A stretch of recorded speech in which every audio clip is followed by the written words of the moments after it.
Quel bonheur de vous revoir, c'est pas possible.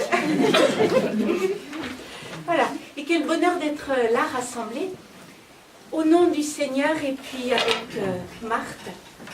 Je n'oublie pas que je parle à des personnes qui la connaissent mieux que moi, qui ont eu un lien avec elle et voilà.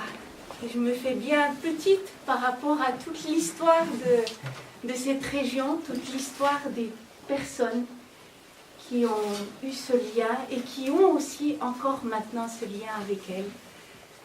Voilà, donc Marthe et Sainte Thérèse de l'Enfant Jésus. Oui, j'ai un autre motif d'être heureuse. Je suis arrivée de Rome lundi et je vous promets qu'ici c'est vraiment un paradis par rapport à Rome qui est la plus belle ville du monde. Mais alors là, alors, c'est le paradis. Oui, c'est ça aussi. Alors, peut-être, effectivement, avez-vous entendu, est-ce que je parle assez fort? Oui. Ça va? Peut-être avez-vous déjà entendu dire ou avez-vous lu qu'il existait un lien entre Marthe Robin et Thérèse de Lisieux. Et vous aimeriez en savoir un peu plus. Mais peut-être aussi vous ne connaissez pas bien Marthe Robin. En revanche, vous aimez passionnément Thérèse de Lisieux. Et peut-être aussi vous êtes simplement venu ce soir pour pouvoir vivre toutes les étapes que la paroisse nous propose en cette période de carême. Alors, ce soir, j'aimerais vraiment rejoindre chacun d'entre vous avec ses attentes si diverses. C'est pourquoi j'ai un double objectif. Premier objectif, c'est de répondre à la demande de la paroisse, d'Adeline et des personnes derrière elle, de savoir un petit peu plus ce qu'était ce lien entre Marthe Robin et Thérèse de Lisieux, le préciser. Et vous savez aussi que Thérèse de Lisieux accompagne particulièrement la paroisse cette année. C'est ça? Oui, c'est ça. Deuxième objectif, en explorant, pendant le petit moment là ensemble, en explorant cette route parcourue par Thérèse et empruntée par Marthe, et bien pouvoir chercher ce qui peut aider le chrétien, la chrétienne que je suis, en ce cheminement de carême. Parce que vous savez qu'on est exactement à la mi-carême. La mi-carême, c'est demain. Autrement dit, on a déjà la moitié derrière nous. Donc on a le bonheur d'avoir encore une autre moitié à vivre. Donc c'est un bon moment aussi pour faire un petit point d'étape. Une dernière remarque initiale. Il faut quand même bien se dire que Sainte Thérèse de Lisieux et Marthe Robin ne sont pas du tout actuellement au même niveau. Thérèse a été reconnue sainte et docteur universel de l'Église. Marthe Robin, pour l'instant, est vénérable. Autrement dit, c'est en chemin, c'est une étape. Voilà. Vénérable, qu'est-ce que ça veut dire? Ça veut dire que sa vie et son message ont été validés par l'Église. Mais il y a encore un chemin à parcourir. Donc, ne l'oublions jamais, je ne les mets pas au même niveau. Voilà. Alors, première partie, ça va être les données historiques, ce qu'on sait du lien entre Marthe et Thérèse. Et la deuxième partie, on va entrer en chemin à leur suite. Alors, que sait-on du lien entre Marthe Robin et Thérèse de l'Enfant Jésus? Un épisode très concret de la vie de Marthe nous est bien connu à plusieurs d'entre nous. Je le redis par plaisir et aussi en pensant à ceux qui peut-être ne le connaissent pas, et ce n'est pas un péché. Nous sommes en 1927, dans la ferme de Joseph Robin, sur la plaine. Marthe est âgée de 25 ans à l'époque. À cette époque, elle voit encore, elle peut encore se déplacer, mais avec difficulté, avec une canne. Elle peut encore lire elle peut broder aussi, mais en prenant beaucoup sur elle, parce que ses bras sont malhabiles et lui font mal. À cette époque, elle a aussi des maux de tête, des douleurs oculaires et elle a mal au dos. Voilà. Elle a eu une maladie bizarre quelques années plus tôt, que dans la région, on a appelé la maladie du sommeil. Mais elle a récupéré un peu. Cependant, sa santé reste bien fragile à cette époque. Et cette année 1927 est particulièrement mauvaise pour elle. Pourquoi? Parce qu'en cette année commencent des troubles, des troubles de digestion, un nouveau symptôme de cette maladie. Le lundi 3 octobre 1927, drame. Marthe, la jeune Marthe est chez elle et elle a ce qu'on appelle en langage technique une hématémèse, c'est-à-dire elle vomit du sang.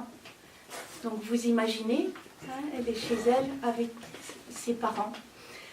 Donc 2 médecins viennent successivement auprès d'elle, on lui fait une piqûre, on lui donne des médicaments, ça s'apaise un peu dans la journée et le lendemain ça recommence. Et à ce moment-là, on la croit perdue. Elle-même a cru qu'elle allait mourir et plus tard elle dira, quand elle le rappellera, j'en étais bien heureuse. Et le curé du village, le curé Fort, lui a donné ce qu'on appelait les derniers sacrements. Elle reste sans pouvoir parler et sans pouvoir rien absorber ni se lever pendant environ 3 semaines. C'est long, 3 semaines. Au bout de 3 semaines, elle commencera à aller mieux, elle se lèvera, et un peu plus tard, quand elle rappellera ses souvenirs, elle dira que Thérèse de Lisieux lui avait fermé la porte du ciel. Elle n'avait pas pu y entrer. Et quand elle en parlera encore plus tard, elle dira avec beaucoup d'humour, non, d'abord avec sérieux, que Thérèse lui avait laissé une mission sur la terre. Et avec humour, elle ajoutera la phrase qu'on a citée, « Oh la coquine, elle m'a tout laissé ». Alors on la comprend, hein, Marthe. Thérèse de Lisieux, elle est morte à 24 ans. Pour elle, la mort, ça signifiait quoi? C'était la délivrance des souffrances. Hein. Elle avait sa tuberculose. Et puis ça signifiait aussi rejoindre celui qu'elle aimait tant. Marthe, elle est restée jusqu'à l'âge de 79 ans avec les séquelles de sa maladie. Donc on comprend un petit peu. Alors, on peut se poser la question, pourquoi est-ce que c'est Thérèse qui est apparue à Marthe? C'est vrai? Pour être d'autres saints, en fait, à l'époque. Alors, on va se replonger un petit peu dans le contexte religieux de l'époque, de ces années 1925-1927.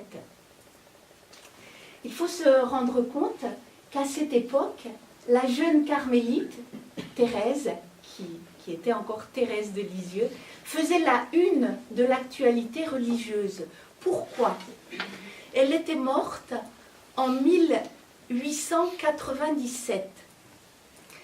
Et très rapidement après sa mort, a été diffusée ce qu'on appelle son autobiographie, l'histoire d'une âme. Et non seulement ça a été diffusé très rapidement, imaginez qu'en 1901, il y avait déjà des traductions de l'histoire d'une âme en polonais, en allemand, en portugais, en italien aussi. Donc vous imaginez la diffusion. Donc Thérèse faisait vraiment la une de l'époque. Thérèse a été béatifiée en 1923. À l'époque, les béatifications avaient lieu à Rome. Et elle a été canonisée en 1927. C'était le 17 mai 1925.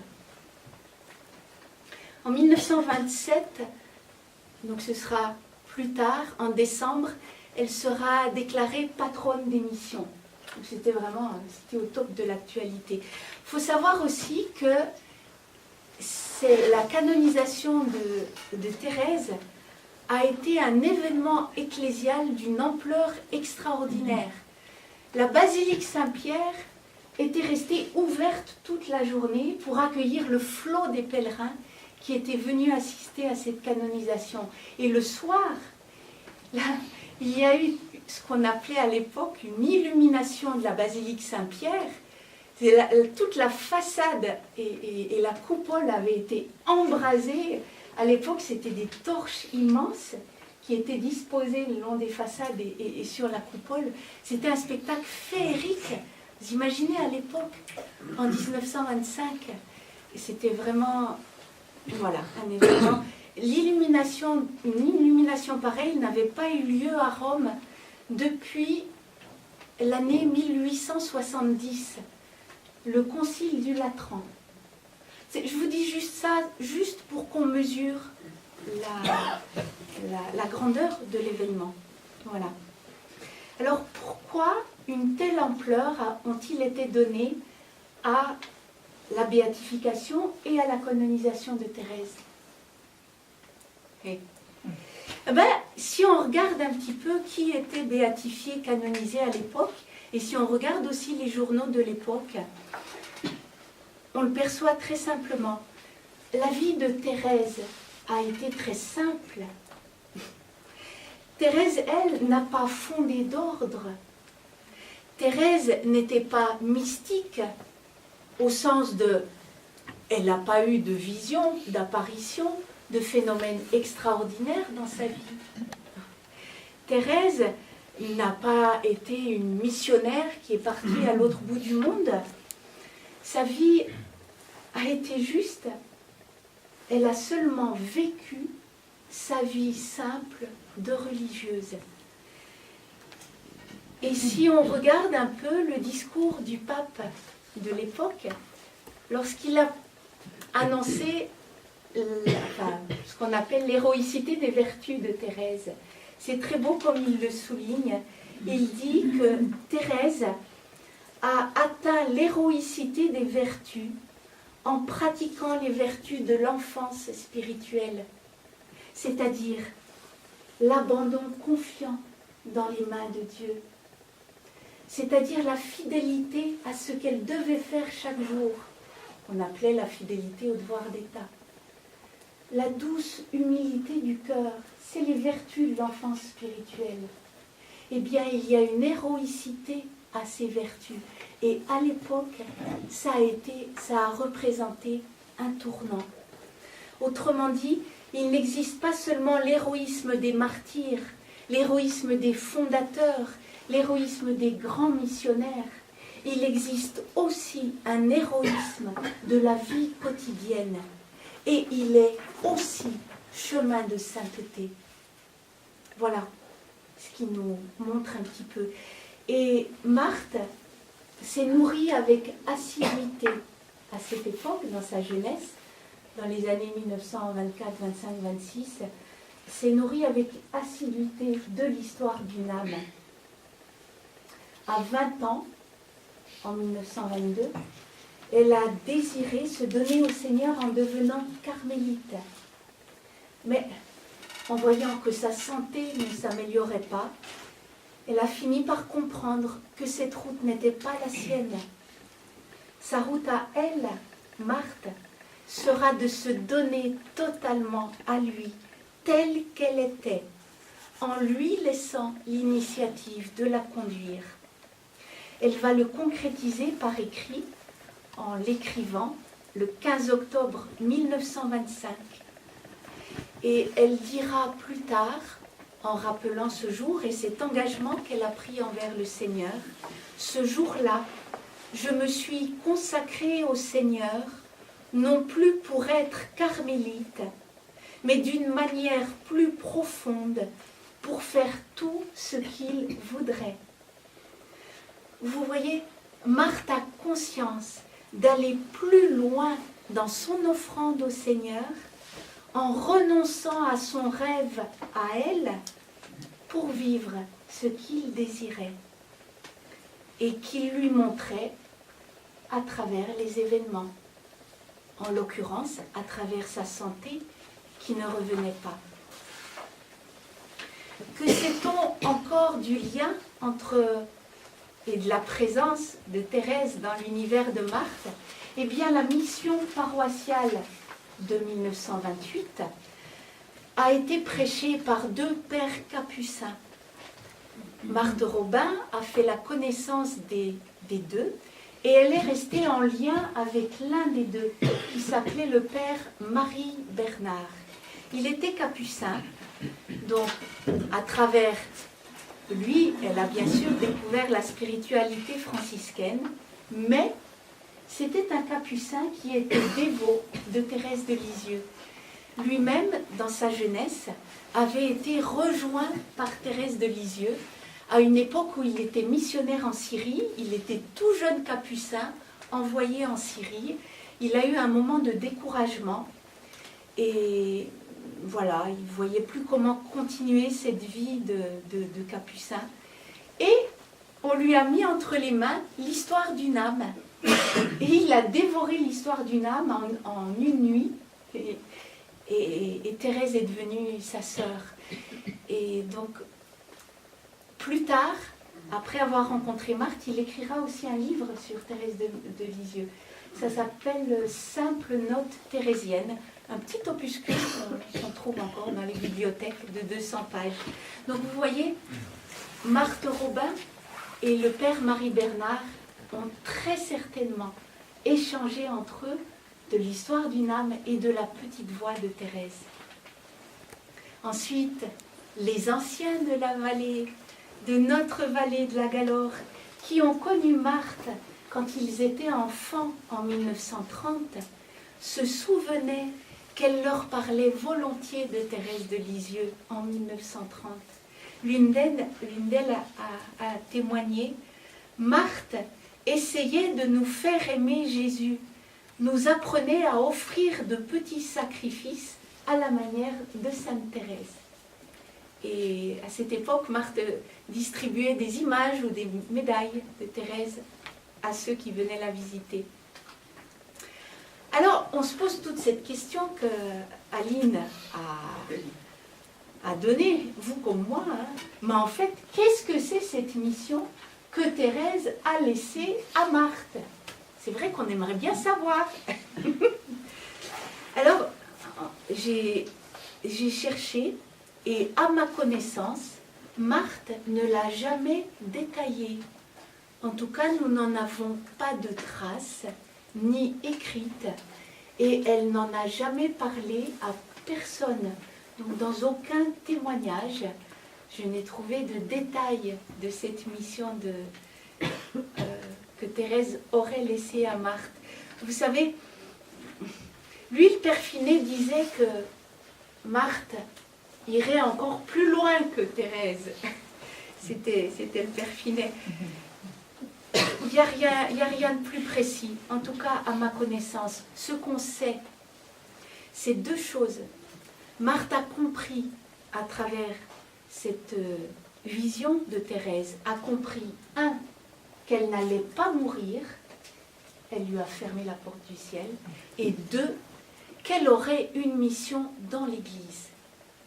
C'est 2 choses qu'elle a compris et qui, je pense, pour elle, ont été structurants et l'ont aidée à avancer. Voilà. Ce qui est intéressant encore pour nous, et je termine cette première partie, c'est de voir que le lien qui unissait Marthe à Thérèse a pris la forme d'un compagnonnage. Marthe, en tout cas dans ses années de jeunesse, et aussi jusque dans les années 1930, Marthe invoquait très souvent Thérèse pour toutes sortes de besoins. Par exemple, lorsqu'elle n'en pouvait plus, elle invoquait Thérèse pour lui demander de l'aide, ou bien aussi pour des choses concrètes, quand elle n'arrivait pas à faire un travail de broderie. Elle invoquait Thérèse pour qu'elle l'aide à arriver jusqu'au bout. Et Des fois, elle lui confiait aussi l'une ou l'autre personne en difficulté. Elle la recommandait à l'intercession de Thérèse. Vous voyez, je trouve que c'est un très bel exemple de ce qu'on appelle la communion des saints. Nous, les chrétiens, on a une famille au ciel et c'est magnifique. On a des amis qui ne demandent qu'à nous aider. On peut les invoquer à tout moment et pour toutes sortes de besoins, que ce soit des besoins pour progresser nous-mêmes ou bien des besoins très concrets. C'est la grâce de notre religion chrétienne. Rappelez-vous la phrase que Benoît XVI a dit juste au moment où il a été intronisé sur la chaire de Saint-Pierre. Il a dit cette phrase magnifique. La troupe des saints de Dieu me protège, me soutient et me porte. Il ne l'a pas dit parce qu'il était pape, il l'a dit parce qu'il était chrétien. Et ça, on peut la dire chacun d'entre nous. Voilà. Enfin, dernière remarque, d'ordre un petit peu plus historique. N'exagérons pas ce lien entre Sainte Thérèse et Marthe. Et n'en faisons pas une dépendance absolue. Marthe elle-même dira un jour à une personne qui vivait auprès d'elle qu'elle n'avait rien appris dans l'histoire d'une âme parce que, a-t-elle dit, tout cela, je le vivais. C'est beau, hein? Ouais. Donc, on va basculer dans notre deuxième partie. On va explorer cette route vécue par Thérèse et par Marthe. Oui, il y a une proximité spirituelle entre elles deux. L'une, Marthe, a été comme confirmée par l'autre, Thérèse de Lisieux. Tout cela, je le vivais. Ça a été une confirmation pour Marthe. Alors, quelle est cette source commune? J'ai trouvé 3 points que je vous transmets. On m'a dit, oh, qu'est-ce qu'elle est belle cette cloche. 3 points. C'est très modeste, hein, c'est juste un début, mais ça doit être encore approfondi, ça doit être encore travaillé. Et voilà. Donc, premier point. À la racine de la petite voix de Thérèse, il y a une relation personnelle d'amour avec Dieu. Oui, pour Thérèse, Dieu est son père, Dieu est son frère, son ami et son époux. La religion de Thérèse, pour parler un peu vulgairement, est d'abord une relation personnelle et aimante avec Dieu. C'est une relation vivante. Elle l'exprime à chaque page de l'histoire d'une âme. Pensons à la manière dont elle lisait l'écriture. L'écriture, elle n'avait pas une Bible, hein. À cette époque, elle n'avait pas une Bible. Elle se servait des textes qu'elle avait dans la liturgie ou de l'un ou l'autre texte ou livre qui lui était transmis à l'époque. Bien, la manière dont elle lisait l'écriture, Thérèse, sûre qu'à travers l'écriture, c'était le Seigneur qui lui parlait. Thérèse n'a jamais eu d'apparition, mais elle savait que le Seigneur lui parlait à travers sa parole. La manière dont Thérèse trouvait la présence du Seigneur dans les 1000 petits événements qui jalonnaient sa journée. Combien d'exemples on en trouve dans l'histoire d'une âme? Eh bien, vous voyez, on comprend que Marthe s'y soit retrouvée. Rétrospectivement, Marthe dira de son enfance: j'ai toujours énormément aimé le bon Dieu comme petite fille. Vous voyez, elle ne dit pas j'ai toujours été au catéchisme, j'ai toujours appris ma leçon de catéchisme. Elle dira j'ai toujours énormément aimé le bon Dieu. Autrement dit, pour elle, la religion est d'abord une relation d'amour avec une personne, Dieu. Je continue les souvenirs de Marthe. J'ai toujours énormément prié dans ma vie, dans mon lit et partout. Ouais, elle priait dans son lit, Marthe. Alors, quand elle parle de sa jeunesse, on peut se dire elle priait dans son lit parce qu'elle était malade fréquemment en étant jeune. Oui, c'est vrai, mais pas seulement, vous allez voir. Elle le faisait aussi par délicatesse. Marthe dormait dans la même chambre que ses sœurs à l'époque. Écoutez ce qu'elle dit. Mes sœurs ne voulaient pas que je prie tout le temps, mais je priais dans mon lit surtout. C'est beau, hein? Par délicatesse, pour ne pas les gêner. Je continue, Marthe. J'ai toujours aimé la Sainte Vierge. Je priais la Sainte Vierge. Je lui parlais surtout. Autrement dit, une relation toute simple et familière avec le ciel est possible. Prier, c'est parler à Dieu, elle le dira. Un jour, elle a répondu à une personne qui lui demandait mais comment faut faire pour prier la Sainte Vierge? Et Marthe lui a répondu, c'est tout simple. Il faut faire comme un enfant parle avec sa maman. Alors, par maman, on entend la personne en qui on a confiance, qui veille sur nous, qui nous aide à cheminer. Voilà. Vous voyez, à une époque où on assistait peut-être plus sur la toute-puissance de Dieu et sur sa justice à satisfaire, comme on disait à l'époque, eh bien Thérèse de Lisieux et Marthe dans son sillage et tant d'autres avec elle ont fait l'expérience de la tendresse de Dieu. Et tout part de là. Oui, Dieu est mon Père, mon Papa, c'est-à-dire quelqu'un pour qui je compte et qui prend soin de moi. La manière dont Marthe parle de Dieu dans son journal qu'elle a écrit à l'âge de 28 ans, 29 ans, témoigne qu'elle a expérimenté la tendresse de Dieu. Ce n'est pas un langage cérébral. L'Église nous montre que c'est une expérience. Je vous donne un extrait. Elle nous... Ah, vous allez le percevoir.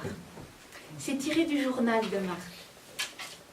Du haut de son trône de gloire où il règne en souverain, mais surtout en Père juste et bon, Dieu se penche avec une miséricordieuse tendresse pour encourager, soutenir, fortifier de sa douce présence l'âme par son amour affligée. Tiens, elle avait compris, l'épreuve n'est pas une punition de Dieu. Elle continue. Il est là, il c'est Dieu, il est là avec elle, guide, lumière, consolateur, joie, amour, ami et frère, cœur ouvert, yeux ouverts, bras ouverts, laissant couler jusqu'en elle sa grâce et son amour. Voyez ce réalisme des mots qu'elle utilise. Ce n'est pas un langage cérébral. Ça part d'une expérience de la tendresse de Dieu. Elle a expérimenté que Dieu avait des yeux pour veiller sur elle, que Dieu avait des bras pour l'accueillir dans sa détresse. Elle dira aussi ailleurs dans son journal, si l'on savait comment Dieu nous ouvre son cœur chaque fois que le nôtre n'en peut plus.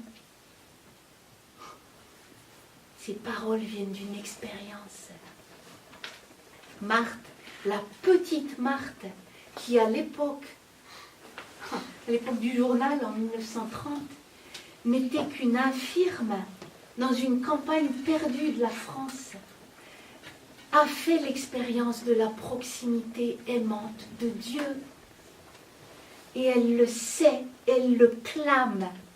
La douleur La souffrance ne vient pas du ciel, dit-elle, mais le secours en vient, le bonheur en est. Vous voyez, ni Thérèse de Lisieux dans son Carmel, ni Marthe n'ont cherché la souffrance. Thérèse le dira, d'ailleurs elle l'a écrit, il n'en fera pas de mystère, elle dira qu'elle n'a jamais cherché la discipline. La discipline, c'était soit emporter une ceinture avec des petits bouts de fer pour nous faire mal, ou bien on se fouettait avec des cordes. Thérèse dit qu'elle n'a jamais cherché ça. Marthe, elle, n'a pas choisi la souffrance. C'est la souffrance qui a fait irruption dans sa vie. Et elle a d'abord cherché à la combattre avec les moyens qui étaient à sa disposition. Les moyens à sa disposition à l'époque, c'était l'aspirine qui venait d'être commercialisée avec les usines du Rhône. Et puis, quand elle n'a plus pu déglutir à cause de sa maladie, elle n'a plus pu avaler ses cachets d'aspirine. Mais à cette époque aussi, Marthe avait franchi un palier dans son expérience mystique d'union à Jésus. Elle avait accepté d'être unie à Jésus et de l'accompagner sur son chemin de la passion pour contribuer au salut du monde. Le salut, c'est quoi? Le salut, c'est l'œuvre de l'Esprit Saint. Le salut, c'est Dieu qui nous offre une vie nouvelle dans nos existences, qui sont souvent marquées par des épreuves, des ruptures, des souffrances. Et le mal, c'est ça le salut. Eh bien, Marthe avait accepté de contribuer à ce salut, librement. Vous voyez, le chemin parcouru par Thérèse et par Marthe part d'une expérience de la tendresse de Dieu pour elle. Et bien ça, c'est un style de vie qui nous est proposé. Parce que personne dans cette salle ne peut prétendre qu'il est moins aimé de Dieu que Thérèse ou que Marthe. Je t'ai aimé d'un amour éternel. Cette phrase de l'Écriture, chacun, Dieu l'a dit à chacun d'entre nous. Il ne l'a dit pas plus à Marthe qu'il ne l'a dit à nous aujourd'hui. Vous voyez, le temps du carême, c'est le temps de reposer nos bases. Et ça, je pense que c'est une base.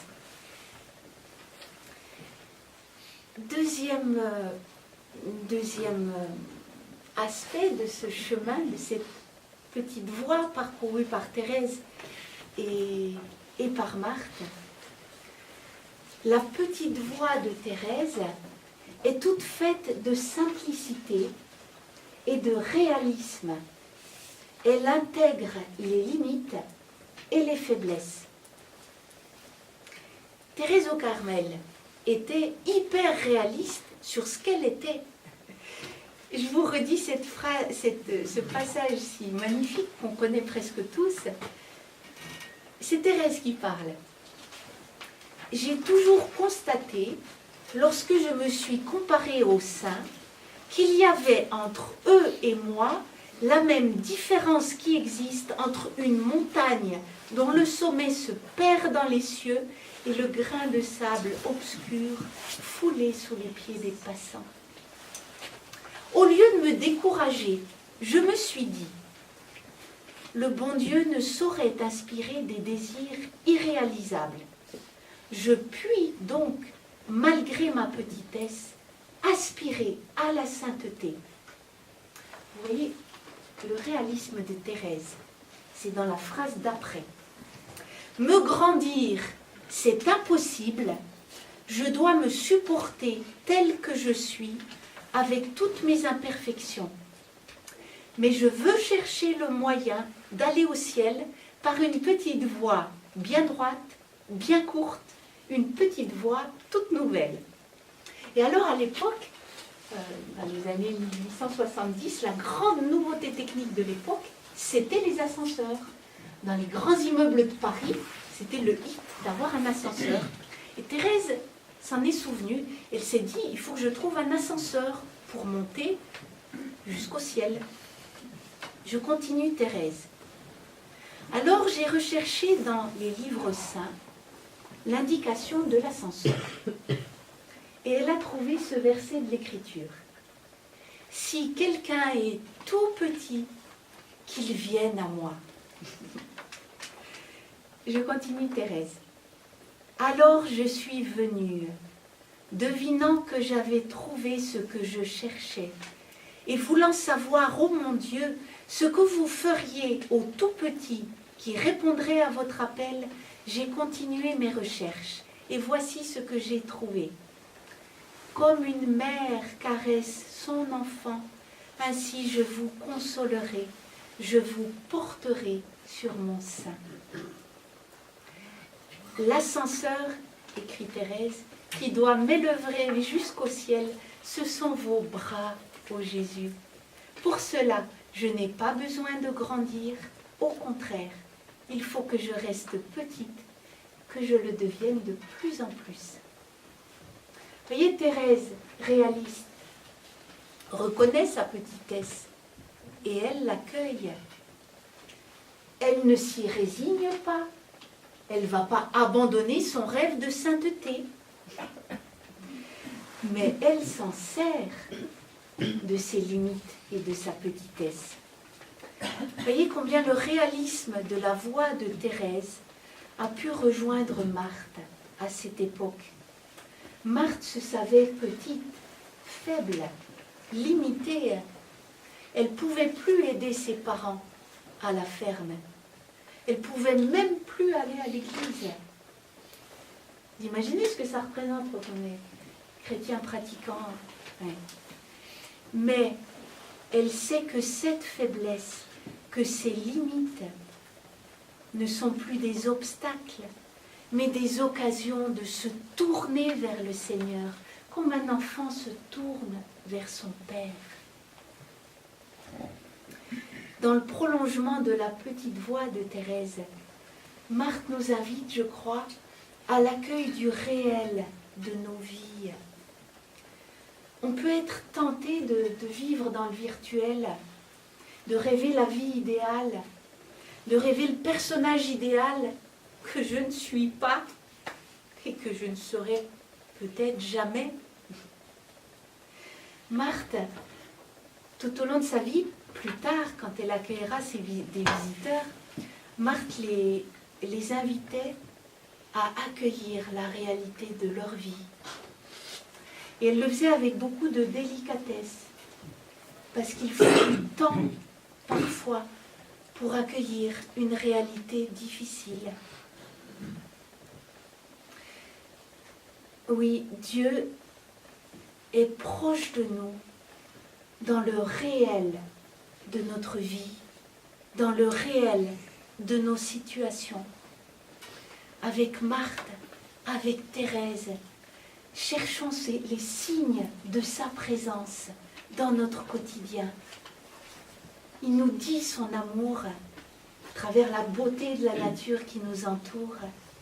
Il nous guide, il nous aide à discerner la route à travers telle et telle lecture, à travers telle et telle interview sur YouTube, telle et telle émission.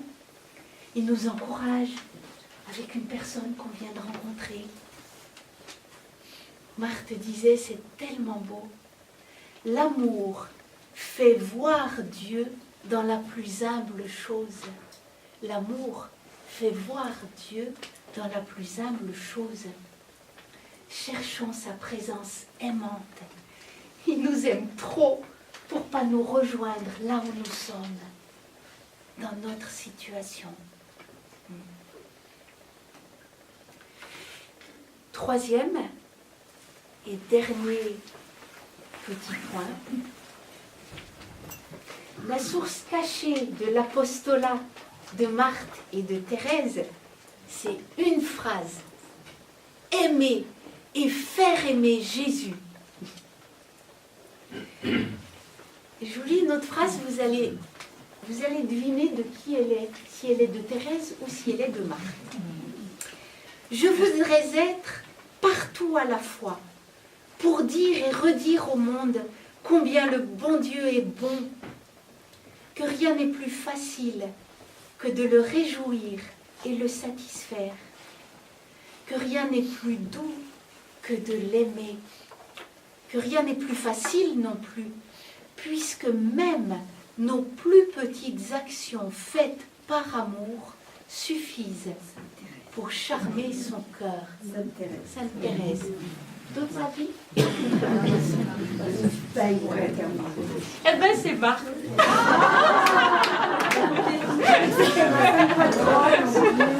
Mais vous n'avez pas tort. Vous n'avez pas tort parce que elles sont très proches. Et Thérèse aurait pu signer cette phrase.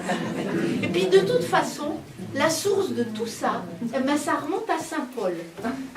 Soit que vous mangiez, soit que vous buviez, quoi que vous fassiez, faites tout pour la gloire de Dieu. C'est ça la base.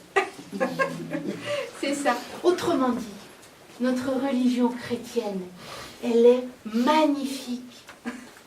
Elle se pratique dans la vie quotidienne. Le quotidien, pour nous chrétiens, devient un sanctuaire où nous rencontrons Dieu. Vous voyez, ces deux femmes, Marthe et Thérèse, n'avaient qu'un désir, faire connaître et aimer Jésus, leur bien-aimé. Mais si on regarde bien, quand même on est intelligent. L'une d'elles n'a pas quitté sa cellule, l'autre n'a pas quitté sa chambre de malade. Première chose. L'une, déjà atteinte de tuberculose, prenait sur elle pour se lever et marcher dans sa cellule pour aider un missionnaire en Extrême-Orient. L'autre, dans sa chambre de malade, offrait son immobilité et sa dépendance pour gagner des cœurs au Seigneur. Et leur vie, à toutes les deux, a été marquée d'une mystérieuse fécondité. Autrement dit, la moindre de nos actions, qu'on soit hyperactif ou qu'on soit sur notre lit, la moindre de nos actions peut avoir une portée incroyable. Là, c'est Marthe, dans son journal. Les chrétiens peuvent faire quelque chose de bien grand, de bien beau, de divin, de toutes les minutes de leur vie, s'ils le veulent vraiment. Alors, de quelle manière, on se demande? C'est vrai, on voudrait bien, mais comment? De quelle manière? Eh bien, Martha utilise une très belle image pour expliquer. Vous savez l'image de la pierre philosophale, la fameuse pierre magique, tout ce qu'elle touche, elle le transforme en or. Eh bien, pour Marthe, la pierre philosophale qui transforme tout en or, c'est Jésus. Jésus change en or divin toutes nos actions. Autrement dit, on va atterrir dans le concret. Si on offre à Jésus notre action, nos actions, notre journée, notre semaine, en allant à la messe. Et pour faire ça, mais une simple pensée suffit pour offrir notre action à Jésus. Un simple clin d'œil intérieur, c'est pas compliqué. Eh bien, si on offre à Jésus nos actions, eh bien, il l'unit à l'offrande de sa vie lui-même.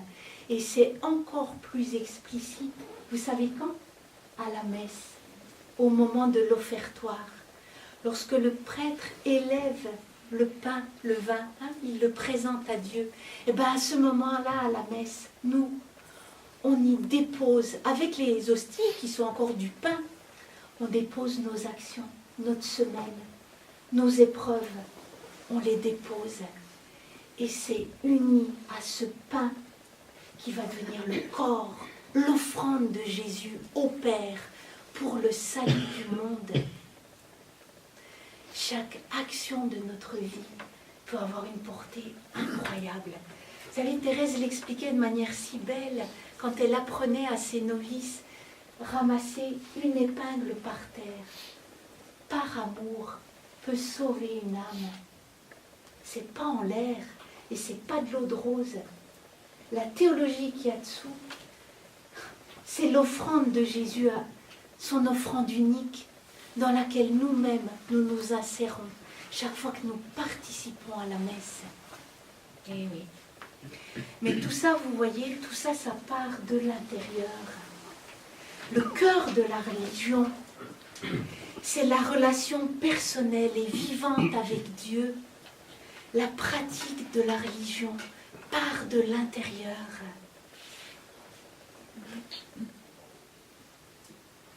Alors quand on dit... Pas que je rallonge trop.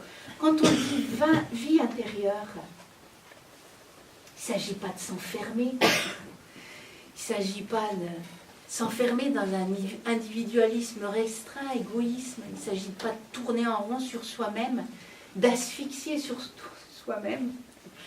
Marthe Robin utilisait beaucoup le verbe dilater. Et je la cite encore. Pour vivre avec Dieu, il faut vivre au-dedans de soi. Ce qui ne signifie pas vivre pour soi, renfermé, rétréci, exclusif. Non, l'union à Dieu, au contraire, agrandit le cœur, dilate l'esprit. Voyez, la vie intérieure à l'école de Marthe, c'est découvrir une présence qui nous habite, une présence qui nous aime et qui est infiniment plus grande que nous-mêmes. Thérèse et Marthe vivent leur union à Dieu partout. Thérèse, elle la vivait à la lessive, au lavoir, ou bien à la cuisine. Marthe, elle la vivait dans son fauteuil avant, quand elle y était, et puis dans son divan, bien avant d'être stigmatisée. L'union à Dieu, elle la vivait bien avant. Toutes deux savent lire la présence de Dieu dans leur quotidien. Elles savent lire surtout les signes de sa tendresse pour elles. Elles le voient dans ce qui leur arrive, dans la nature qui les entoure. Elles le voient à l'œuvre dans les autres. Thérèse, elle le voyait même à travers ses sœurs qui avaient un tempérament, on va dire, un peu plus piquant peut-être. Elle disait: oh oui, Jésus est présent en elle. Simplement, il est caché. Vous voyez, Marthe et Thérèse sont toutes deux des contemplatives. Mais leur contemplation est ancrée dans le réel, dans la réalité.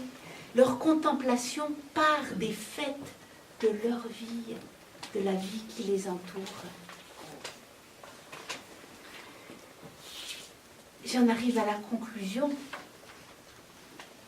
En fait, la conclusion, j'ai juste envie de vous dire, et de développer ça, elle est quand même belle, notre vie chrétienne. Telle que Sainte Thérèse de Lisieux, docteur de l'Église, l'a enseignée et que Marthe l'a vécue. On va aller quand même un petit peu plus loin, parce que si on regarde quand même dans les détails, elles sont hyper différentes, ces deux. Pensez une chose, entre une Thérèse de Lisieux, petite dernière, choyée par ses sœurs, une Marthe Robin, entourée de la chaleur de sa famille, oui, mais quand même, son enfance a été marquée, a été rude. Le cadre était rude aussi. Quelle différence entre elles deux? Autre différence. Entre une Thérèse de Lisieux qui n'a pas eu de vision, qui n'a pas eu de révélation au sens technique du terme, et une Marthe Robin dont la vie est parsemée d'événements extraordinaires, sont quand même très différentes. Eh bien, qu'est-ce que ça nous dit? Eh ben, on voit bien que l'appel à la sainteté, ça ne consiste pas à copier des personnes, mais à suivre l'appel personnel que le Seigneur adresse à chacun d'entre nous. Le chemin de Marthe n'a pas été le chemin de Thérèse. Et oui, je vais quand même citer notre pape dans cette... Je crois qu'il y a un groupe dans la paroisse qui lit son encyclique. Plusieurs groupes, vous êtes magnifiques. Ouais, le pape qui nous a quand même adressé une lettre. Il y a cette phrase magnifique où il dit « Il y a des témoins qui sont utiles pour nous encourager et nous motiver, mais non pour que nous les copions, car ça pourrait même nous éloigner de la route unique et spécifique que le Seigneur veut pour nous. Ce qui importe, dit le pape, c'est que chaque croyant discerne son propre chemin et mette en lumière le meilleur de lui-même, ce que le Seigneur a déposé de vraiment personnel en lui. » L'une et l'autre, Thérèse et Marthe, sont vraiment là pour nous dire que le chemin du ciel n'a rien d'effrayant et qu'il est à notre portée, qu'il est surtout là où nous vivons, là où nous demeurons. Ne cherchons pas le chemin du ciel hors de nos vies. Marthe disait, avait aussi cette phrase, elle disait, c'est dans les plus petites choses que Jésus est avec nous. Dans les plus petites choses. Oh, croyons à la présence aimante et concrète de Dieu, de Jésus à nos côtés. Et vous voyez cet acte de foi de notre part. Cet acte de foi, cette foi est efficace et agissante. Ça ne va pas supprimer nos épreuves, mais ça nous donnera la lumière pour avancer un pas après l'autre. Et je voudrais laisser la parole, la dernière parole au pape François, qui exprime si bien que tous nous sommes appelés à la sainteté. Alors cette phrase, ceux qui la connaissent, mais elle est tellement belle qu'on la réentend bien volontiers. C'est le pape qui nous parle. Nous sommes tous appelés à être des saints, en vivant avec amour et en offrant un témoignage personnel dans nos occupations quotidiennes, là où chacun se trouve. Es-tu consacré ou consacré? Je m'adresse à mes sœurs et à moi-même. Sois saint en vivant avec joie ton engagement. Es-tu marié? Sois saint en aimant et en prenant soin de ton époux ou de ton épouse, comme le Christ l'a fait avec l'Église. Es-tu un travailleur? Sois saint en accomplissant honnêtement et avec compétence ton travail au service de tes frères. Es-tu père, mère, grand-père ou grand-mère? Sois saint en enseignant avec patience aux enfants à suivre Jésus. As-tu de l'autorité?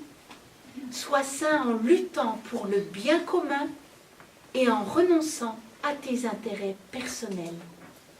Laisse la grâce de ton baptême porter du fruit dans un cheminement de sainteté. Permets que tout soit ouvert à Dieu et pour cela, choisis-le. Choisis Dieu sans relâche. Ne te décourage pas parce que tu as la force de l'Esprit Saint pour que ce soit possible. Amen. Amen.